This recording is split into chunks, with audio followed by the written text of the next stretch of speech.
ஆண்டவர் சமூகத்தில் வந்துருங்க. ஏன்னா அதுக்கண்டு தான் உங்களுக்கு நான் உருவாக்கி இருக்கிறேன்.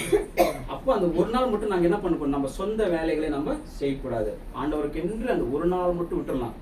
ஏன்னா ஒரு 6 நாள் நம்ம உலகத்தில் இருந்தோம், பாவத்தில் இருந்தோம், இருளே இருந்தோம். ஆனால் ஒரு நாள் மட்டும் நம்ம என்ன பண்ணால் வெளிச்சத்தில் உள்ள வர்றோம், ஆண்டவர் சமூகத்தில் வர்றோம். அதான் தான் அவர் ரொம்ப நம்மளை வந்து இங்கே ரொம்ப நீங்கள் இந்த பாவம்ன்றது தெரிஞ்சு போச்சு. அவங்களுக்கு தாயின் கர்ப்பத்தில் இருக்குதே பார்த்துட்டு அது தெரிஞ்சு போச்சு. ஆனாலும் நீங்கள் என்னோட சமூகத்தில் வந்துடுங்க. அடுத்து லாஸ்ட் 2 வருஷம் 6, 7 7வது முடிச்சிருங்க. அவ்வளோதான். இதோ உள்ளத்தில் உண்மையுள்ளோட இருக்கிறது, அந்தகரணத்தில் ஞானத்தை எனக்கு தெரியப்படுத்துகிறேன். நீர் என்னை ஈசோப்பினால் சுத்திகரியும், அப்பொழுது நான் சுத்தமாவேன். என்னை கழுவியர்களும், அப்பொழுது நான் உறைந்த மலைகளும் வெண்மையாவேன். அல்லேலூயா. அப்போ இது ஒரு லாஸ்ட் வசனம் சொல்லுது, இஸ்ஸூப்பு. இஸ்ஸூப்புன்னா இந்த வஜ்ரம் பார்த்துருக்கீங்களா? நம்ம கோல்டு தெரியும், இந்த வெள்ளி தெரியும், அதெல்லாம் நம்ம பார்த்துருப்போம். டைமண்டு, வஜ்ரம். அந்த வஜ்ரம் மாதிரி அதில் அதற்கான மேலாகிறது யாரு? இயேசு கிறிஸ்து ரத்தம் தான். வஜ்ரம் கூட அது வந்து இப்போ இருக்கும், அது போயிடும். ஆனால் அதற்காவது மேலே யாருதுன்னா இயேசு கிறிஸ்து ரசத்தினால நம்மள கழுவணும். அந்த இஸ்ஸூப்புதோ அந்த வஜ்ரத்தில் அந்த வஜ்ரம் போல அந்த அளவுக்கு அந்த வெளிச்சம் போல அதில் எங்களை அந்த மாதிரி எங்களை கழுவுங்கன்னு சொல்லி இவர் கேட்குறாரு.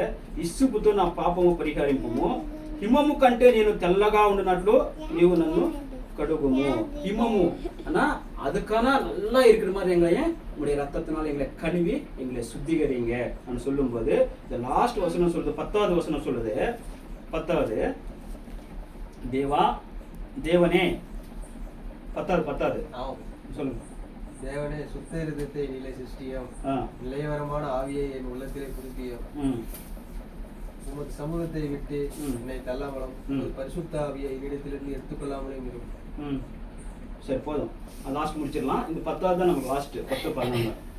தேவனே நான் எங்க சுத்த ஹிருதயமும் கழுவு செய்யுமோ.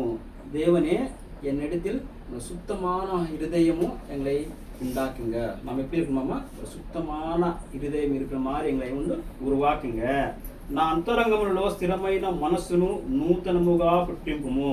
நமக்குள்ள அந்த மனசு இருக்கு இல்லைங்களா, அந்த மனசு வந்து சஞ்சலப்படுத்திட்டே இருக்கும். அங்கே பண்ணலாமா, அங்கே போகலாமா, அது பண்ணலாமா, இது பண்ணலாமான்னு என்ன பண்ணோம், அது சுற்றிட்டே இருக்கும். அப்போ சொல்கிறது, நான் அந்தரங்கம்லோ ஸ்திரమైన మనసు, ஒரே ஒரு மனசாக இருக்கணும். அந்த மனசு என்னது?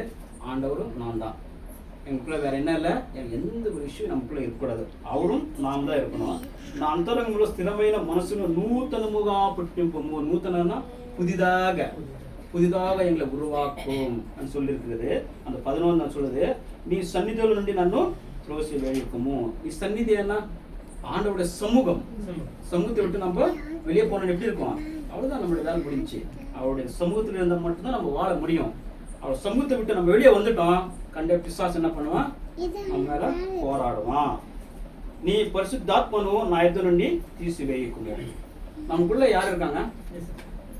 அந்த பரிசுத்தமான ஆவி இயேசு கிறிஸ்து இருக்காங்க இல்லையா? அவரு நமக்குள்ள இல்லைன்னா நம்மளோட வாழ்க்கை எப்படி இருக்கும்? நம்ம உயிரோடு இருக்க முடியுமா? கண்டிப்பா யாரும் இருக்க முடியாது. அந்த பரிசுத்தமான ஆவியை விட்டு எங்களை விலகாதபடி ஆண்டவரே அந்த பரிசுத்தமான ஆவியை எங்களுக்குள்ள வைத்து எங்களுக்கு நீர் பாதுகாத்துங்க அப்படின்னு சொல்லி இந்த லாஸ்ட் வசனம் சொல்லுது. கண்டிப்பாக அநேகமான இறந்துட்டாங்க. அவங்கள யாருன்னா அந்த அந்த ஆவி வெளியே போயிடுச்சுன்னா இது வந்து வெறும் சரீரம் மட்டும்தான். அப்போ அதுக்கு விலை இருக்காது. அந்த பரிசுத்தமான ஆவியை எங்களை விட்டு எடுக்காதபடி பாதுகாத்துக் கொள்ளுங்க. நம்ம ஆண்டவர் சமூகத்தை என்ன பண்ணோம்? முழங்காலிட்டு ஜெபிக்கணும். ஹல்லேலூயா. அப்போ நம்ம ஒவ்வொரு நாளும் இந்த மாதத்தில் நவம்பர் மாதம் நாங்கள் தெரிஞ்சோ தெரியாமலோ அநேகமான தவறுகள் செய்து கொண்டு இருக்கிறோம். ஒரு வாட்சி கூட எங்களை மன்னித்து இந்த பரிசுத்தமான ஒரு அந்த ஆவியை எங்களிலிருந்து எடுத்துக்கொள்ளாதபடி பரிசுத்த ஆவியானவரே நீர் எங்களோட கூட இருந்து பெரிய காரியங்கள் செய்ய போவதற்காக எனக்கு ஸ்தோத்திரம் ஆண்டவரே. இந்த வேளையிலே கூட தேவனுடைய வசனத்தின்படி ஆண்டவரே இந்த வசனம் ஒவ்வொரு இருதயத்தில் ஆண்டவரே நிலையா இருந்து அந்த வசனம் ஒவ்வொரு இதயத்துக்குள்ள நீர் வாசமா இருக்கணும்னு சொல்லி அந்த வசனம் தான் அவரோட வாழ்க்கையில பெரிய காரியங்கள் செய்ய வேண்டும் என்று இந்த ராத்திரி வேளையிலே கூட ஆண்டவரே நாமத்தை நாங்கள் உயர்த்துகிறோம். அப்படியே செய்த காரியங்களுக்காய் நன்றி. இயேசு கிறிஸ்து நாமத்தினாலே கேட்கிற எங்கள் பரிசுத்தமுள்ள நல்ல பிதாவே, ஆமென்.